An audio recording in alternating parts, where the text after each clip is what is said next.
Here, we are looking at the subtle nature of sexual energy and its psychological impact, and how this energy, this powerful sexual energy, can be transformed through spiritual practice.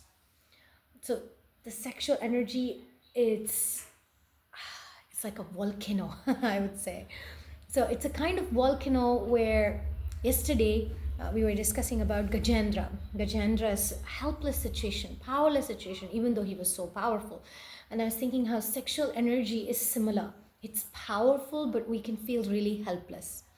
ಸಿದ್ಧ ಕಿನ್ನರರು ಗಂಧರ್ವರಿಗೆ ಸ್ಥಾನ, ಎದ್ದೆದ್ದು ಕುಣಿವ ಮೃಗ ಖಗಗಳ ಸೀಮ, ಎತ್ತ ನೋಡಲು 4 ದೇಶ ವಿಸ್ತೀರ್ಣ, ಸುತ್ತ ಸುವರ್ಣಮಯ ವಸ್ತುಗಳ ಧಾಮ, Narayana Krishna. So this is a description from the Gajendra Moksha about the sense gratificatory, alluring elements that were present near Gajendra, because he was engrossed in his experiences, gross and subtle sexual experiences, that actually led him to use that sensual power, the sexual power, to fight that crocodile, but he was still stuck. So this subtle energy, why I say it's powerful but subtle, is also, like I said, it's like a volcano in the mind. Here we see that Shaubari Muni, he was an advanced yogi. He was deeply absorbed in austerity. Basically, he wasn't lazy, he wasn't an overthinker, he was completely focused, even underwater. But still his mind was disturbed just by watching this fish mating. So sexual desire is not just physical. It actually begins with the mind and the impressions. So that's the samskaras. So the samskaras are our vasanas. These are patterns. Whatever we see, even small sensory trigger can disturb years of discipline. Now, one student studying for examination, one little bad association, he can fail the whole exam and ruin his whole career. So we all think that Shaubari Muni was this chill yogi underwater doing tapasya, but no, he saw 2 fish getting romantic, and boom, his decades of meditation turned into matchmaker, make me a match, literally. So he became, he didn't become evil, okay? The point is not that sexual energy is evil. Jai Shri Gaurnitai ki Jai. Jai Shri Radha Shyama Sundara ki Jai. Sexual energy is not evil. It's intense. It's actually a primal, creative aspect of human existence. Either it can pull us down, really, I mean, Shaubari Muni was actually a story of a great sadhu's austerities and everything, and then he got married, and then, not a happily ever after story that we read in fairy tales. But he did feel stuck. He did feel like, oh my God, I wasted all my austerities just to get these wives, and what happened to me? Or that same energy can uplift us, and that's the words of Shaubari Muni in these sections, okay? Control that sensual sexual energy, or it controls you. So the choice is ours. ಅಂದಾಗ ಆ ಎಡೆಗಗಸ್ತ್ಯ ಮುನಿ ಬಂದ, ನಿಂದಿರ್ದು ವಂದನೆಯ ಮಾಡಲಿಲ್ಲೆಂದ, ಎಂದೆನುತ ಮನದಿ ಕೋಪಿಸುತ್ತ ಶಾಪಿಸಿದ, ಕುಂಜರದ ರೂಪಾಗಿ ಜನಿಸು ಹೋಗೆಂದ, Narayana Krishna. So this again Gajendra Moksha's story, where this great rishi, another issue he had was with anger, right? So when Agastya saw this king, he didn't respect him, he cursed him to become an elephant. So the point is that we may have certain curses, that we can't see sexual energy itself as a curse, but how we use it could be a curse for the future. We either use it as a blessing, or we lose it. So in this verse, I was thinking how the psychology of sexual conditioning is also very clear. The mind records everything, even fish porn. That's what happened with Shaubari Muni. So the mind is storing impressions, right, from what I see, what I hear, what I think, and from my environment. And even if I'm not actively seeking indulgence, subconsciously the conditioning can reactivate desires. So I may not be like planning, oh, I'm going to do this and I'm going to enjoy this way, I'm going to fall down in this way, I'm going to use all my credit of spiritual activities to blow it. We are not thinking, because the mind is like a Google Photos. It backs up everything. Even that 1 second of accidental scroll and stop, it doesn't forget. It builds pattern. I studied psychology. So in psychology, like these psychologists like Freud and Jung, all the modern psychology, they all come upon this point that repressed or unprocessed sexual energy resurfaces, and then it'll cause a chaos unless it's transformed. So that energy cannot be suppressed. Like a volcano, you can't suppress it.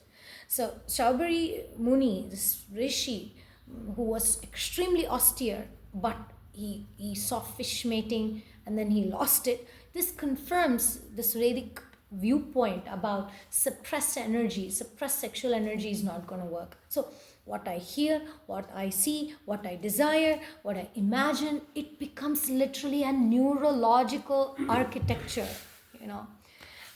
That's why guarding senses, we can call it like an emotional self-defense, seriously.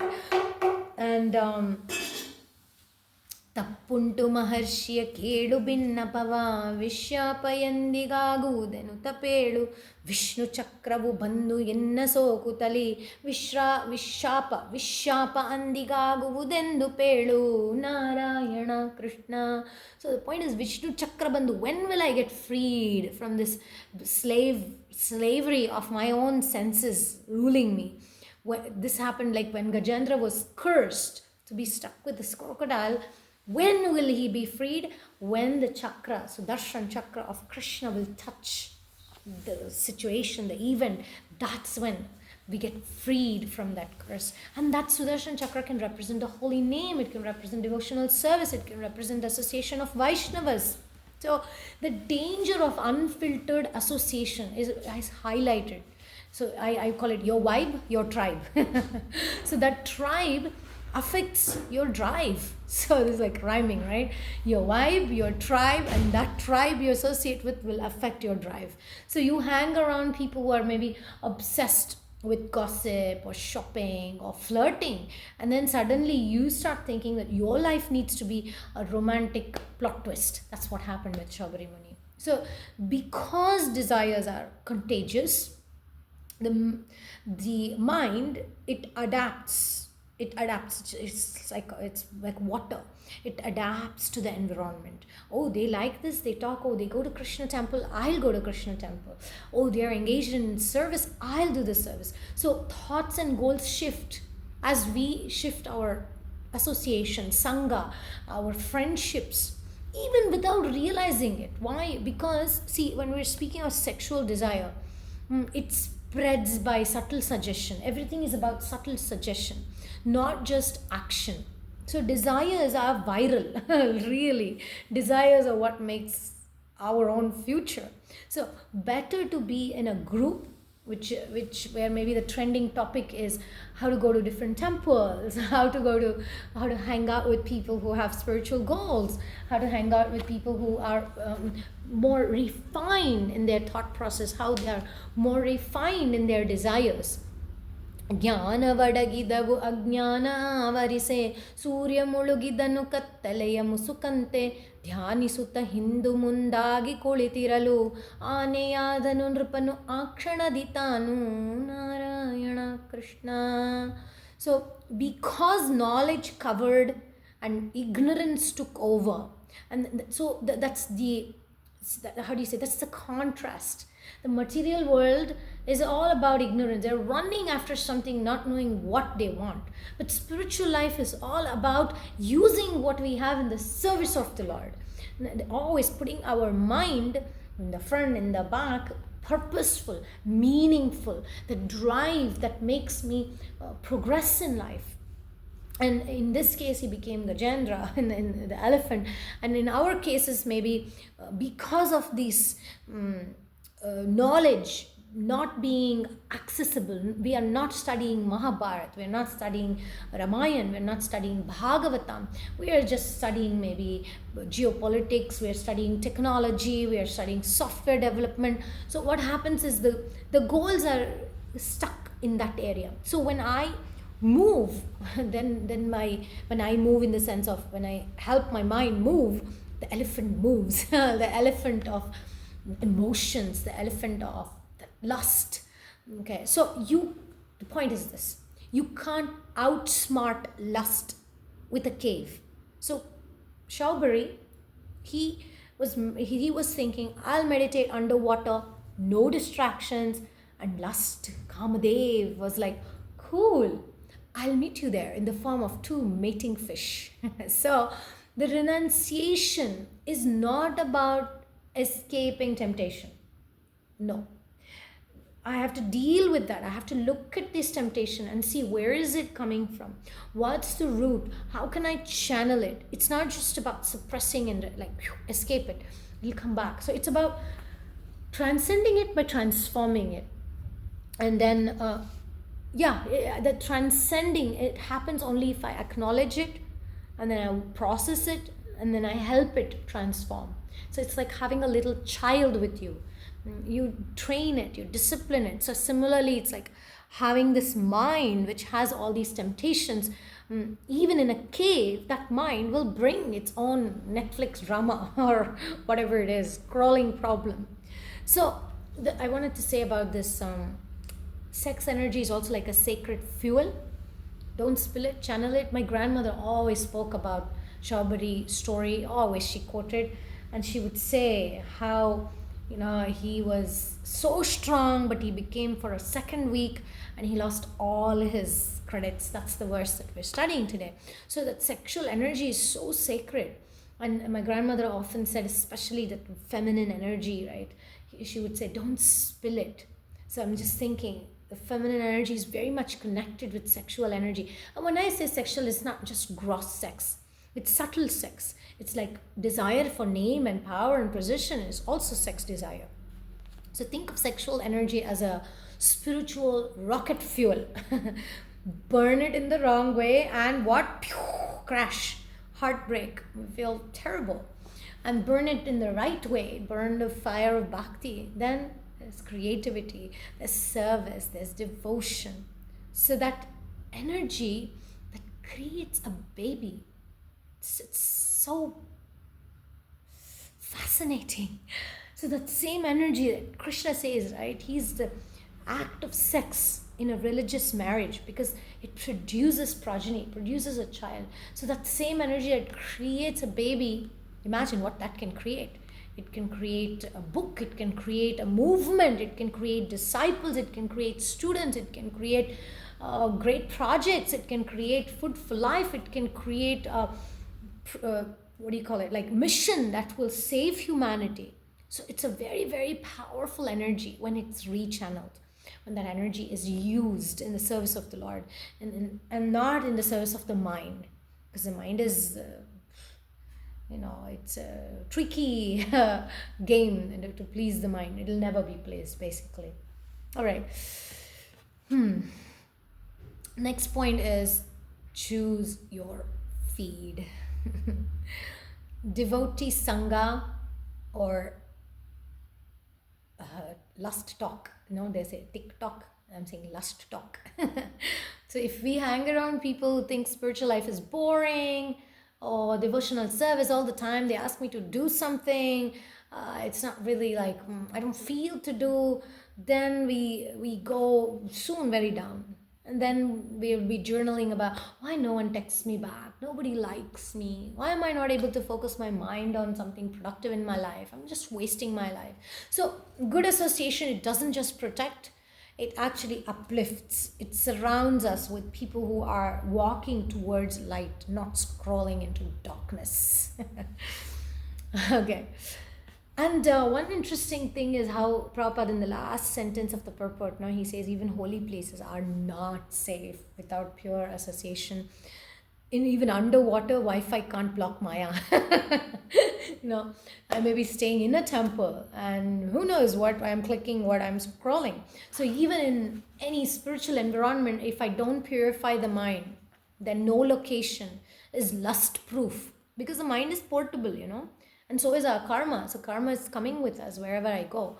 So it's not only about that. Besides astrology, about astrocartography, in some places we may feel stronger to do bhakti and devotional life. In some other places we may be more attracted to material things.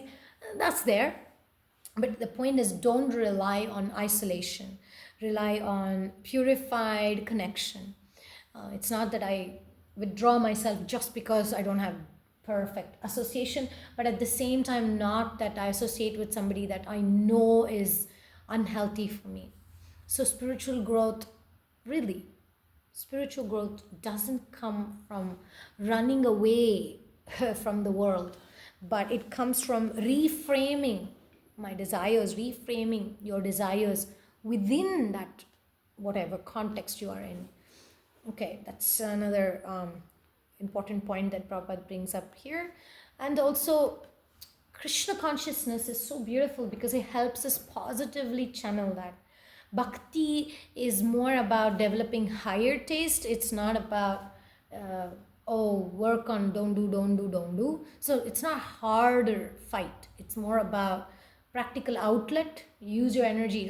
Really, sexual energy, it means there is a lot of, you want to do a lot of things, and it can either ruin the mind or we engage it, go do book distribution, cook prasadam, serve the devotees. In that way, it becomes, multiplies it. Here in the temple we have here, make a donation, what you give multiplies, what you take in decreases. So it's the same thing with energy, because money is also energy. In fact, money is the expansion of that sexual energy.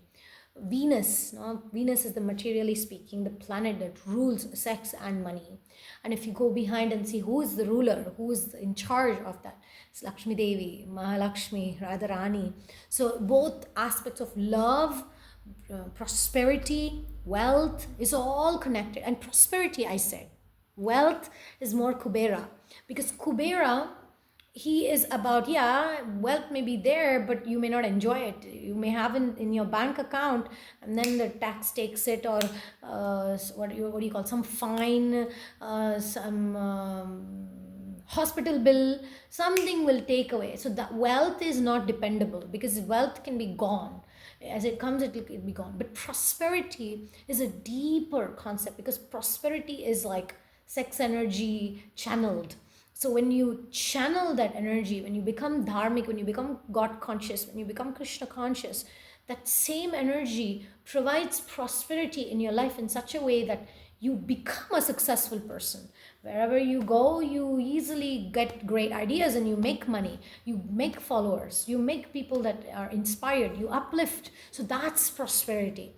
And I used to, as a child, because my illegal name is Sri Lakshmi, so I would always wonder about this difference between wealth and prosperity. Kubera is wealth, Lakshmi is prosperity. Always remember why Lakshmi is prosperity, because she's serving Narayan all the time. And so the prosperity is meant to further the movement of the Lord, to help the people come closer to the Lord. That's prosperity essentially. Wealth can make us go away from the Lord. It can take us into deep darkness. Like you can have an amazing gadget, but what you're going to do with that gadget? So wealth would be you enjoy scrolling and watching nonsense. But prosperity is like you produce great videos that uplift people. So it's an amazing concept, okay? Difference between wealth and prosperity. Don't go after wealth, go after prosperity. And prosperity is a qualities that you can develop, like Prahlad Maharaj. There once, and this is mentioned in one of the Puranas, that when Prahlad Maharaj was in his peak of devotional life, all great qualities were manifest in him. And then Indra became very scared. So he was like, oh my God, Prahlad is going to snatch away my place, and he's going to become the king of heaven. So he went to Prahlad and he said, I want all your good qualities. Please give me in charity. Prahlad said, yeah, sure, have it. So Prahlad gave away all the good qualities to Indra. And guess what happened? because these qualities are personified. These are personalities. So these qualities followed Prahlad Maharaj. They left Indra, they started following. So the point is, prosperity is like that. If we work on mood of service, then we attract prosperity, because Lakshmi Devi is always in the mood of serving Narayan. She's always engaged in serving the lotus feet of Narayan, and therefore she is the goddess of prosperity. Similarly, if we engage our minds, our priorities in always serving the Lord with my body, mind, and words, then prosperity will be very natural. So that's the practical outlet for that powerful energy. Engage it so that it produces something beautiful, something progressive. So you don't defeat lust by yelling at it like a child. Just by yelling at the child, we don't discipline the child, right? So yelling is not the solution. We should chant, we should serve, we should feast on prasadam, hang out with saints, and suddenly you're full, not hungry. So the point is, suppression doesn't work. So transformation doesn't happen through suppression. It happens by absorption in something higher, in something. And let me tell you something. When you're absorbed in love for Krishna, you stop craving what is fake. So if you have a great, fantastic Indian meal in the Hare Krishna temple, you feel so satisfied that you're not going to buy some, in the vending machine, you're not just going to buy some little chocolate, because you're full. So why settle for Netflix romance when the divine couple Sri Sri Radha Shyam Sundar is inviting you into their eternal rasa? So this is the transcendence. So final conclusion is this, and then I can take questions, comments, we can have a discussion if you like. Sexual energy is all about moving from bondage to bhakti. Bondage is when we feel controlled by that energy, but when we use that energy, then it's potential, it's raw potential. Sexual energy is not a curse. The sensual energy is not a curse. The lusty mindset is not a curse. It's raw potential. So you're not dirty for feeling it. You're powerful because you have that energy. When you have it, you can transform it. When you don't have energy, you got nothing. But when you have something, you can transform it. So don't run away from desire. Restrain it, and don't repress it. Redirect it. And even, otherwise, it'll just be released in an unhealthy way. Some even devotees sometimes have problem with masturbation, pornography, or being attracted to wrong partners. So if you can actually become aware that it's actually a psychological need, it's the need of the mind if in case of partners, it's a need for intimacy, it's a need for connection. It's not going to be fulfilled through romance. It needs to be fulfilled through true deep connection. And when people release their energies in an unhealthy way, it's so much power being released unnecessarily. So instead, I actually used to do a lot of chakra healing and meditation. So there is a way, through mantras, chanting of the mantras, we can elevate. See, I just see this lady outside our temple now, using her energy to smoke. And there's a lot of people smoking here in Germany somehow. So the point is, the soul is attracted. She's coming, looking at our Krishna pictures and everything. But the mind is accustomed to that poison.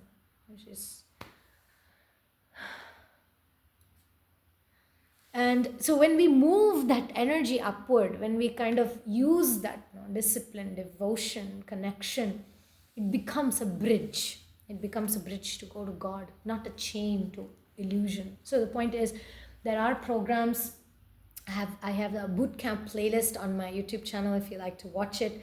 It's especially for those who may struggle with some addictive patterns, addictive things. Like this lady should actually watch that maybe. She is a smoke addict. She's a smoking addict. So you can see her you can see here also. So the point is, it's a program for addicted mindset. maybe addicted to overthinking, maybe addicted to sexual partners, maybe addicted to masturbation, maybe addicted to scrolling. Doesn't matter. Okay,